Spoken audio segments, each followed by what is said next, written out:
Hey guys, welcome to my YouTube channel. I'm Kishwar Zubair and today I'll be reviewing the second young adult novel, An Abundance of Catherines, written by the very popular John Green. The story is about Colin Singleton, a quirky, nerdy, socially awkward teenager who is also a child prodigy.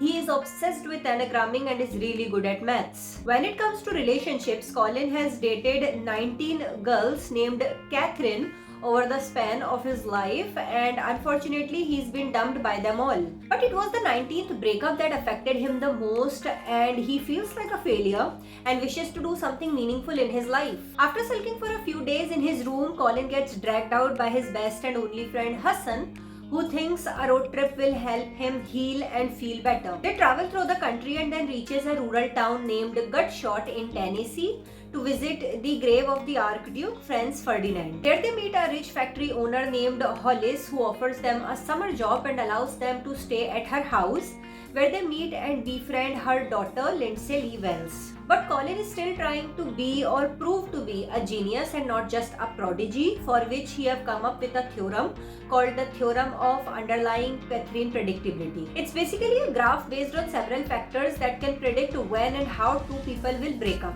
But of course this graph has some issues and Colin is trying to figure it out, and to know if this theorem gets proved or not and Colin's life gets changed or not, you've got to read the book. So just like John Green's previous work, this book is also about teenagers trying to fit in, friendship, adventure, etc. There's lots of mathematical stuff in it, like equations, graphs, Venn diagrams, etc. There is also an appendix given at the end of the novel by mathematician Daniel Biss to explain some complex equations used by Colin in the story. So if you're a math lover, you're gonna enjoy it a lot, and if you're not, like me, then it's okay, don't worry. You don't have to read and understand everything to enjoy the plot. An Abundance of Catherines was a finalist for the Michael L. Printz Award in 2007 and was nominated for the LA Times Book Award, and I just don't understand why. This book was so boring. I kept reading it thinking it might get better, but no, it didn't. John Green's writing is gripping, yes, but this book don't have an engaging plot. It got no twists or logic.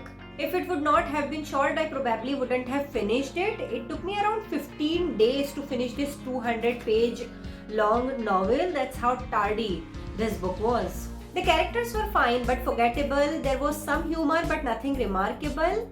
So overall, I didn't get this book. I didn't enjoy it at all. And if you've read this book, do let me know what you think in the comment section. If you like this video, give it a thumbs up and don't forget to subscribe. And I'll see you next time with something new, something different. So goodbye.